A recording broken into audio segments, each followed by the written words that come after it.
Number one అంటారు. అసలైన number one Gurukashi university. Naidu ఎందుకు సోషల్ మీడియాలో ఫేమస్? ఎలా? సో అంతకు ముందు వరకు అంకిత నాయుడు అంటే తెలీదు. ఆఫ్టర్ మ్యారేజ్ నా పాస్ట్ లో నేను మ్యారేజ్ చేసుకున్నాను.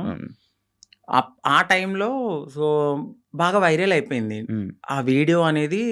ఒక ట్రాన్స్ ఒక అబ్బాయి బాగా మ్యారేజ్ చేసుకున్నారు పబ్లిక్ లో అనేది చాలా ఫేమస్ అయిపోయి వైరల్ అయిపోయింది ఆ వీడియో. దాని తర్వాత మా కమ్యూనిటీ నుంచి స్నేహ గారు నన్ను ఇంటర్వ్యూ చేశారు. దాని తర్వాత సో సో సో చాలా మంది చేశారు, చూసాను ఇంటర్వ్యూ, చూసాను మీ కపుల్ ఇంటర్వ్యూ అప్పుడే దానివల్ల ఫేమస్ అయిపోయారు. చాలా ఇప్పుడు నార్మల్గా మ్యారేజెస్ అంటే మీరు ఎందుకు నమ్ముతున్నారు? ఎందుకంటే మీ దాంట్లో ఎవరి లవ్ కూడా సరిగ్గా సక్సెస్ అయింది లేదు. అవునండి. ఎవరో ఒక అబ్బాయి రావడం, మోసపోవడం, కొట్టడం, తిట్టడం, చంపడం ఇలాంటివన్నీ జరుగుతూనే ఉంటున్నాయి. అవునండి. కానీ మీరు ఎందుకు నమ్మి మళ్ళీ మ్యారేజ్ చేసుకున్నారు? అండ్ మీ ఇంటర్వ్యూ నేను చూసినట్లయితే మీరు ఒకరి మీద ఒకరు చెప్పుకున్న ప్రేమను కానీ ఇది కానీ ఇప్పుడు రియల్ జంటలు కూడా అంత ఉండరేమో, అలా ఉండేవాళ్ళు. సో నరదిష్ట అంటారు కదా, మేబీ అది కూడా కొంచెం అయి ఉండొచ్చు. సోషల్ మీడియాలోకి వచ్చిన ఏ కప్పులు కూడా అంత త్వరగా కలిసి ఉన్నట్టు ఏమి ఉండదు. మేబీ ఒక కపుల్ అంటే నాకు తెలిసి గుట్టుగా ఉండి ఆ ప్రేమను అక్కడే చూపించుకోవచ్చేమో. బట్ నేను వైరల్ అయిన తర్వాత నా లైఫ్ మొత్తం అంటే యూట్యూబ్లోకి వచ్చేసాను. నేను యూట్యూబ్కి వచ్చి నా లైఫ్ స్టైల్ మొత్తం అందులో పెట్టాల్సి వచ్చింది. ఆ టైంలో ఏంటంటే ఏదో ఒక కంటెంట్ అనేది ఒక వీడియో రూపంలో నేను మెసేజ్ ఇవ్వడం అనేది జరిగింది. సో అదైతే కావాలని చేసింది కాదు, అంతే బాండింగ్ ఉండేది ఇద్దరి మధ్యన. సడన్గా కొన్ని రీజన్స్ వల్ల విడిపోయాం. ఎందుకు విడిపోవాల్సి వచ్చిందంటే ఒకటి ఫ్యామిలీ యాక్సెప్టెన్సీ సరిగ్గా లేదు, వాళ్ళ ఫ్యామిలీ యాక్సెప్టెన్సీ అస్సలు లేదు. ఇంకొకటి నేను ముందుగానే చెప్పాను, నేను ఎప్పుడైతే నేను మా అమ్మగారికి ఇల్లు కడతానో సో అప్పటి వరకు ఆగమనే చెప్పాను. నేను అప్పటి వరకు నేను కొంచెం కష్టపడాలి. ఇప్పుడు నువ్వు వచ్చావు కదా అని నేను రాలేను, ఎందుకంటే ఇట్లానే అవుతుంది, ఆఫ్టర్ బ్రేకప్ అయిపోతుంది. సో నేను మళ్ళీ నా పాస్ట్కి వెళ్ళలేను కాబట్టి కొంచెం టైం ఇవ్వు అని చెప్పాను. ఆ అబ్బాయి అన్నీ ఓకే అన్నాడు. నేను కమ్యూనిటీ వర్క్స్ చేస్తానని చెప్పాను, ఇలా కమ్యూనిటీలో ఉంటాను కొన్నాళ్ళు, మనం సెటిల్ అయ్యే వరకు. దాని తర్వాత మా పెద్దవాళ్ళకి చెప్పి మనం హ్యాపీగా మన లైఫ్ లీడ్ చేద్దాం, నేను ఇల్లు కట్టుకోవాలి మా అమ్మగారు. దాని తర్వాత నేను మ్యారేజ్ చేసుకున్నాం. ఒక 1.5 year బాగానే ఉన్నాం. దాని తర్వాత ఇంకా రోజు ఇంకా తాగడము, ఎందుకు ఇట్లా అందుకట్లా చిన్న చిన్న ఇష్యూస్, గొడవలు అవి పెద్ద పెద్ద అయిపోయాయి. అయితే ఈ బ్రేకప్ టైంలో ఎక్కువ వీడియోస్ పెట్టడం అంకిత కావాలని చేస్తుందా? ఎందుకు అంత ఎమోషనల్ అయిపోతుంది? ఎందుకు సోషల్ మీడియాలో అంత ఏడుస్తూ వీడియోలు పెట్టాల్సిన అవసరం ఏంటి అని క్వశ్చన్ చేశారు. మీ వరకు వచ్చిందా? ఏమన్నా మీ సమాధానం? సో ఎందుకంటే అది నా మనసుకు తగిలింది. నేను సోషల్ మీడియాకు కూడా వచ్చేదాన్ని కాదు, చెప్పేదాన్ని కూడా కాదు. ఒకానొక సిచ్యువేషన్లో అది నాకు నెగిటివిటీ వచ్చేసింది. తినే ఏదో చేసింది, తినవల్లే బ్రేకప్ అయింది అని నెగిటివిటీ వచ్చింది. సో నేను నిజం చెప్పాలంటే నేను ఒక ఓపెన్ బుక్ ఆ విషయంలో. అయితే తనకి నేను చాలా ఓపెన్గా అన్నీ చెప్పే చేసుకున్నాను. సో చెప్పి చేసుకున్న పర్సన్ తను ఎప్పుడైతే కొన్నాళ్ళ తర్వాత లగ్జరీ లైఫ్కి అలవాటు పడ్డాడు, ఆ తర్వాత జాబ్ పోయింది. ఒక 11 months వరకు నేనే చూసుకున్నాను. బిఫోర్ కూడా నేనే రెంట్ కట్టేదాన్ని, కార్ ఈఎంఐలన్నీ నేనే, ప్రతిదీ నాదే. ఆయన జాబ్ చేసుకుని వాళ్ళ ఫ్యామిలీని చూసుకునేవాడు. సమ్ టైమ్స్ ఎప్పుడైనా రెస్టారెంట్స్ అట్లకి వెళ్ళినప్పుడు ఖర్చు పెట్టే అతను. 11 months అనేది జాబ్ పోయింది. ఇంకా నాకు ప్రెషర్ ఎక్కువైపోయింది. ఇటువైపు ఇల్లు కట్టిన ఒక గోల్డ్ ఉంది అక్కడ, అదంతా విడిపించాలని చెప్పి నేను తనకు ముందే చెప్పాను. సో డ్రింక్ చేయడము, ఇదే విషయంలో గొడవ అవ్వడము. దీనికి ముందే నాకు తెలియదు, రీసెంట్గా తెలిసింది. నన్ను మ్యారేజ్ చేసుకున్న 3 monthsకే వేరే అమ్మాయిలతో కూడా ఉన్నారని చెప్పారు. సో ఆ రికార్డ్స్ కూడా నా దగ్గర ఉన్నాయి. బట్ నేను ఎందుకంటే అంతా అయిపోయిన తర్వాత మనకు అనవసరం అనిపించింది. ఇవన్నిటిని ఒక పక్కన పెడితే నాకు ఒకానొక సిచ్యువేషన్లో తను రెడ్ హ్యాండెడ్గా అంటే మా కమ్యూనిటీ వాళ్ళు ఎవరైతే ఉన్నారో వాళ్ళలో నా కోడల్ని నేను ఇలా వస్తున్నాను అని చెప్పడము, నేను తన్ని చేజ్ చేయడము, పట్టుకున్నాను, సో పరిగెత్తేశాడు. ఇవన్నీ నేను చూసి నా మైండ్ అనేది ఒక్కసారిగా మాకు అవసరం లేదు, ఈ కమ్యూనిటీలో ట్రాన్స్లోనే ఉండాలి, మమ్మల్ని మేము ఎంత అందంగా మార్చుకున్నా వాళ్ళు కొన్నాళ్ళే ఉంటారు. సో వద్దు, సింగిల్గా ఉండడం బెటర్ అనిపించింది. దాని తర్వాత నేను సోషల్ మీడియాలో నేనే పోస్ట్ పెట్టాను. వద్దు అంటే నన్ను కలవడానికి 2 times అట్లా ప్రయత్నించాడు. బట్ నాకు మనసుకి తగిలింది అది. ఎందుకంటే ప్రతిసారి నేను యాక్సెప్ట్ చేయడము, ఇది మా ఇద్దరి మధ్యన జరగడము, వాళ్ళ ఫ్యామిలీకి చెప్పడము, మా ఫ్యామిలీకి చెప్పడము, మీ చావు మీరు చావండి అనడము, ఇవన్నీ నేను ఇంకా తీసుకోలేకపోయాను. నేను మారింది నా కోసం, నా సెల్ఫ్ నేను ఆనందంగా ఉండడానికి. ఎందుకు దీంట్లోకి దూకానా? ఇంకొకటి, కమ్యూనిటీలో అందరికీ ఒక రోల్ మోడల్ అనుకున్నారు, ఇప్పుడున్న జనరేషన్లో ఇంత బాగా ఉంటున్నారా అని. సో నేను ఇప్పుడు కనుక నేను బ్రేక్ చేస్తే సొసైటీలో వీళ్ళంటూ సెట్ కారు, వీళ్ళకి పెళ్ళిళ్ళు సెట్ కావు అని అంటారని నాకు ముందే తెలుసు. దానికోసం కూడా నేను చాలా బాధపడుతూ అట్లానే ఉన్నాను. ఇవన్నీ చూసిన తర్వాత నాకు నేనే ఇన్స్టాగ్రామ్లో విడిపోతున్నామని చెప్పాను. చెప్పిన తర్వాత ఆపోజిట్ పర్సన్ కూడా ఎందుకు ఏంటి అని క్వశ్చన్ చేయడానికి నన్ను ప్రయత్నించలేదు. నేను వీడియోస్ డిలీట్ చేసేసాను. తను కూడా అప్పటికే వేరే అమ్మాయితో లవ్లో ఉన్నాడు. ఓకే. ఓకే. అలా బ్రేకప్ అయింది. సేమ్. అంటే నేను ఎన్నిసార్లు వద్దన్నా కావాలనుకున్న మనిషి ఒక్కసారిగా నేను వద్దు అన్నప్పుడు ఎందుకు బ్రేకప్ చెప్తారు? ఒక 1.5 yearలో చాలా గొడవలు అవుతాయి. ఇది మాకు అప్పుడు మేము విడిపోవడానికి కూడా చాలా చిన్న రీజనే. దానికి ముందు చాలా పెద్ద రీజన్స్ ఉన్నా మేము కలిసే ఉన్నాం. అప్పుడు కలవాలి అని ఒక పర్సన్ మన ముందు బతిమలాలిన మనిషి ఒక్కసారిగా ఎందుకు వదిలేసుకున్నాడు? బ్రేకప్ అంటే వదిలేసాడు. దానికి తనకి ఎక్కడో కనెక్ట్ అయ్యాడు, ఇక్కడ వదిలించుకోవాలనుకున్నారు. తను కూడా ఏం చేశారంటే అక్కడ అమ్మాయిని కనెక్ట్ అవ్వడానికి కమ్యూనిటీలో ఎవరితోనో రిలేషన్ కి పరిగెత్తినట్టుగా నన్ను నమ్మించాడు. సో అక్కడ నా మనసు బ్రేక్ అయిపోయింది.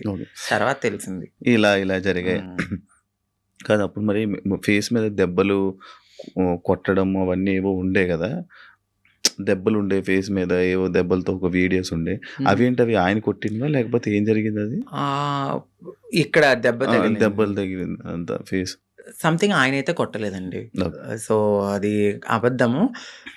ఇక్కడ దెబ్బ తగిలింది అనడానికి నేను అప్పుడు ప్రతిసారి మన ఐబ్రోస్ చేయించుకోవడానికి స్క్రబ్బింగ్కి వెళ్ళేదాన్ని. ఆ టైంలో నాకు అది రిఫ్లెక్ట్ అయింది అంతే.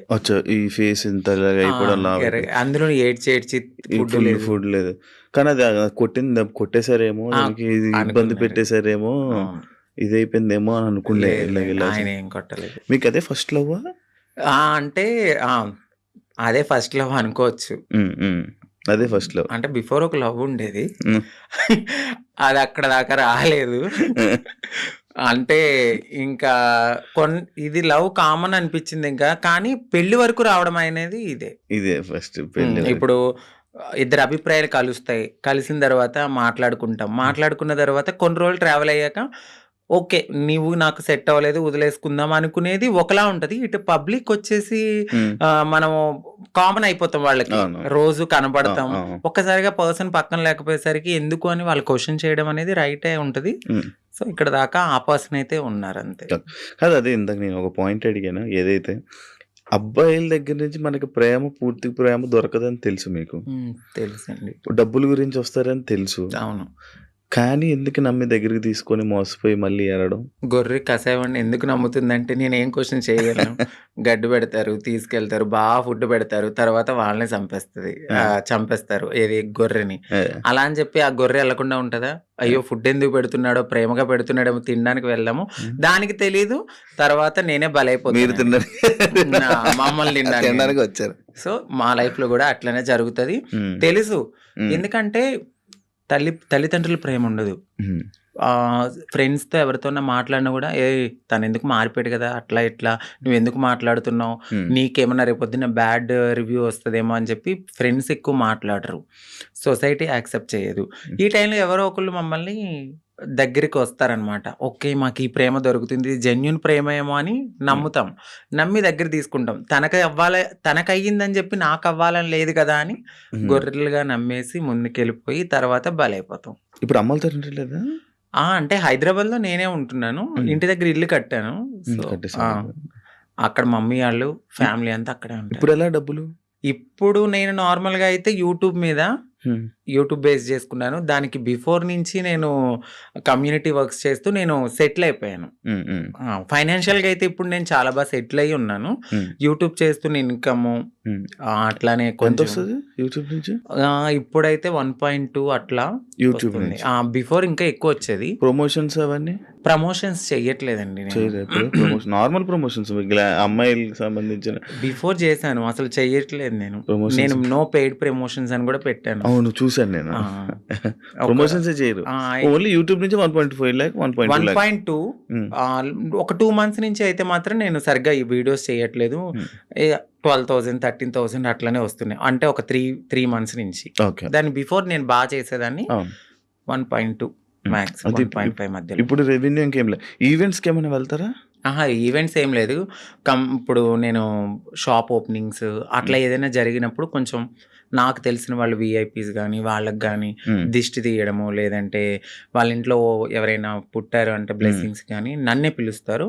అక్కడికి వెళ్ళినప్పుడు బాగానే ఇస్తారు. 51, ఓకే 51, అంతే. 31 ఓకే. మొత్తం మంత్లీ ఓవరాల్ గా ఇప్పుడైతే నా ఇన్కమ్ 1.2 అంతే. అంతే ఇప్పుడు, మొత్తం అన్ని కలిపినా కూడా అంతే. అంతే, అంతకు మించి చెప్పట్లేదు లేదు సార్, అంతే అంతే. ఓకే. అంటే ఆ టైంలో నేను సేవింగ్స్ ఎక్కువ చేసేసాను బాగా. ఒకప్పుడు అంకిత నాయుడు వీడియోస్ చూస్తున్నప్పుడు అంటే లైక్ బిఫోర్ బ్రేకప్ కానీ బిఫోర్ ఇది కానీ ఫేస్ ఒకలా ఉండేది. ఇప్పుడు చాలా చేంజెస్ అయిపోయాయి. అవునండి. ఎందుకు అన్ని చేంజ్ చేసుకుంటున్నారు? అంటే ఎందుకు చేయించుకున్నానంటే నేను ఒక పుట్టడం అనేది అమ్మాయి తత్వంతో ఉన్న ఒక అబ్బాయిగా పుట్టాను. సో ఎక్కడైనా నాకు చిన్నగా ఏదైనా అనిపించిందంటే దాన్ని వెంటనే చేంజ్ చేసుకోవాలి అనే థాట్ నాకు ఉంటది.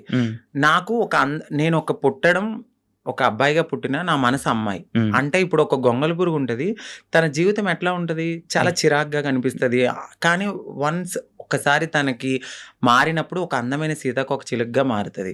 సో నేను పుట్టినప్పుడు కూడా ఒక గొంగళ పురుగు లాగానే ఫీల్ అయ్యాను. నేను ఒక అందమైన సీతాకోక చిలుక అవ్వాలి అనేది నా మనసులో ఉంది. దానికోసం నేను ప్రయత్నించాను. డెఫినెట్లీ నేను సక్సెస్ అయ్యాను నేను అనుకుంటున్నాను. అంటే మీరు అన్నారు ఎందుకు ఇవన్నీ చేయించుకుంటున్నారు అని. నేను ఒక పరిపూర్ణమైన అమ్మాయిలా కనపడినా ట్రాన్స్ ఉమెన్ అనే అంటారు. బట్ నేను ఫీల్ అవుతాను ఒక అమ్మాయి పక్కకు వెళ్ళినప్పుడు ఓ అమ్మాయి కన్నా చాలా బాగుందిరా అనే ఫీల్ నాకు అనిపించినప్పుడు నేను సాటిస్ఫై అయిపోయాను. కామెంట్ వేయాలి. ఆ కామెంట్ కి నేను హ్యాపీగా ఫీల్ అయ్యి అమ్మాయి హ్యాపీ నేను ఇంత మారినందుకు. ఓకే. ఇప్పుడు సీతాకోక చిలకలకు రెక్కలు వస్తే ఎగిరిపోదామనా? వెళ్ళిపోతా డెఫినెట్లీ. ఎక్కడికి? ఎక్కడికో ఒక చోటకి, మమ్మల్ని యాక్సెప్ట్ చేసే చోటకి. అయితే ఇప్పుడు మొత్తం అంతా ఇంకా చేంజెస్ చేస్తూనే ఉంటారు అలాగా? అంటే జా చేయించుకున్నానండి, లిప్స్, నోస్ చేయించుకున్నాను, ఫోర్ హెడ్ చేయించుకున్నా, నడుం చేయించుకున్నా, ఇంకా ఫుల్లీ ఫీమేల్ లాగానే అన్ని చేయించేసుకున్నాను. మొత్తం అన్ని చేయించేసుకున్నారు కదా. ఇష్యూస్ రావా ఏమి? అంటే ఇప్పుడు ఏం లేదు. ఇప్పుడున్న టెక్నాలజీ ప్రకారం అయితే ఎటువంటి ఇష్యూస్ అయితే లేవు. అది శృతి మించితే ఇప్పుడు నేను చేయించుకున్న దానికి ఓకే. ఇంకా ఎక్కువ మనము ఎనర్జీ ఎక్కువ తీసుకుని మన బాడీని వీక్ చేసేసుకుని ఫుడ్ అనేది ఎక్కువ బాగా తినకుండా ఇలా ఉంటే చాలా ప్రాబ్లమ్స్ అయితే ఉంటాయి. నార్మల్గా ఎక్కువ ప్రాబ్లమ్స్ ఎక్కువ వస్తుంటే ఏదో ఒక ఇష్యూ అంటే ఒక మంచి డాక్టర్ దగ్గరికి వెళ్ళాలండి. అంటే డబ్బులు పోయినా కూడా ఒక మంచి డాక్టర్ని సజెస్ట్ చేసుకుంటూ ముందుకెళ్తే ఏం ప్రాబ్లమ్స్ రావు. బట్ అది కూడా ఎక్కువ బేర్ చేయరు ఎవరు. చాలా పెయిన్ఫుల్, అది చాలా నరకం. తాగడానికి ఉండదు, తినడానికి ఉండదు, గాలి పీల్చడానికి ఉండదు. ఇక చెప్పలేము ఆ బాధలన్నీ. ప్రియాంక నీ ఫ్రెండేనా? అవునండి. మాట్లాడతారా? మీ ఇద్దరు అనుకునే చేయించుకుంటుంటారా ఏదైనా? లేదండి. ఎందుకండి? తను చేయిస్తుంది, దాని తర్వాత మరి మీరు చేయించుకుంటారా? Same treatments. చెప్పాను కదా, అందంగా ఉండడము అనేది మాకు ఉంటది ఆ మనసులో. ఎక్కడ మేము ఒక అమ్మాయిలాగా ఉండాలి, ఎంత మారినా ఉంటది జనాల్లో మీరు అలాగా మీరు ఇలాగా అని. బట్ అనేవాళ్ళు అంటూనే ఉంటారు. మనం